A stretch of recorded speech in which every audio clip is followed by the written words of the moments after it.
I just want to thank you all for coming today. It really means a lot to us to have all of our friends and family here to celebrate this special day with us. I especially want to thank my parents for making the sacrifice all these years to homeschool my siblings and me. As you can imagine, homeschooling is very different than going to a public school or private school. The obvious reason is that you are taught by your parents, specifically your mom. There are often many days, especially when I was younger, that mom would threaten to send me to public school because I'd not be getting my work done. Eventually, though, I realized she was never really serious and began to completely just disregard her threats, and I just still misbehaved and was an evil child. Needless to say, she never made good on those promises. When you're homeschooled, you can be very flexible at the time of day you do your work. When I was younger, I would wake up at 5 and get all my work done before mom woke up. This isn't to say she was lazy and slept in. I just worked very fast and was highly motivated. In high school, I was able to work a job a couple mornings a week and then restructure my school schedule around that. So that was another benefit of being homeschooled. And then of course there's the benefit you've all heard about, doing school in your pajamas. I mean, it just doesn't get much better than that. You just wake up, be lazy, chill around on the couch and just get your work done. It's awesome. I think one of the greatest benefits though to being homeschooled is the fact that you can be taught from a Christian worldview. For example, in my science classes, the author of the textbook always points back to God when explaining a phenomenon in our world. Our parents decided to homeschool us because they wanted to be responsible for how our hearts and minds were being shaped. As it says in Proverbs 22:6, train up a child in the way he should go, even when he is old, he will not depart from it. Throughout my time in high school, I've been able to be involved in various things with these 5 graduates, specifically sports and music.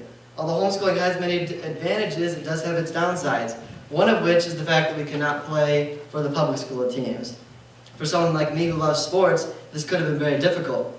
Thankfully though, a club soccer team was formed and a club basketball team was formed, so I was able to play on those. I played on the same basketball team as Cam and Jimmy. And one memory from playing with those, so I'll never forget, came, I think it was 2 years ago, we had an overnight tournament in Prairie du Chien. And we were down, I think we were down 2, and the clock's winding down. I run up the court, just shoot a desperation three-pointer, and it's nothing but air. So I turn away, my head's down, I'm all mad at myself. And then I hear the crowd going crazy. I'm like, what's going on? I turn around, and Jimmy had grabbed the rebound out of the sky, put it back in as the buzzer sounded. It goes into overtime. We all went crazy. We mugged him at half court. It was awesome.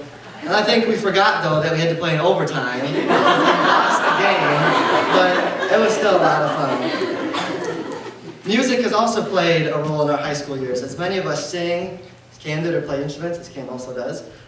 Cam, Chloe, Kate, Mariana, and I have had the opportunity to serve on worship teams together at church over the years. This has been a great experience because it has helped us to grow as people and musicians. I remember when I first started playing guitar up here, this was back at the Landmark Center.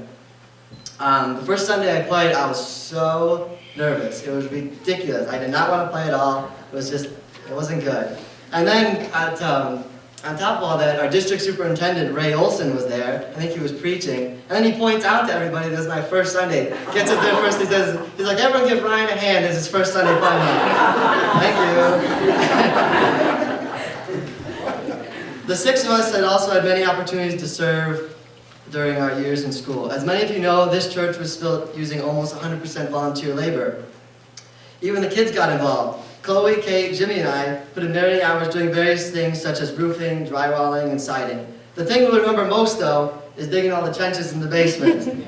For all the plumbing and all that. So we found out we'd have to dig these trenches, or at least one trench, we thought. So we go down, we dig this trench, we're like, all right, we're done. That was not fun, but we did it. It's a good thing. And then our chief contractor guy comes down. He's like, actually, you have to dig trenches for all the plumbing in the basement, and they have to all be deeper. So by the end, we had this web of trenches in the basement, and we spent every Saturday for the next 3 months or so digging those. So next time you take a drink out of a drinking fountain or flush the toilet, just remember that. All of us had also had the opportunity to go on at least one mission trip during our high school years. Dad and I added it up, and between the 6 of us, we've had nearly 100 days on the mission field. Kate and Chloe will add to that number as they're both going overseas this summer for an extended period of time. So we'll miss them and remember to keep them in your prayers. It's still sinking in that we're graduating. I'll always remember and cherish all the memories. I hope that all of you will pursue your passions and your dreams and have great lives. But more importantly, I hope that you will always follow God with all your hearts. I do not know what the future holds, but I know the one who holds the future. Thank you.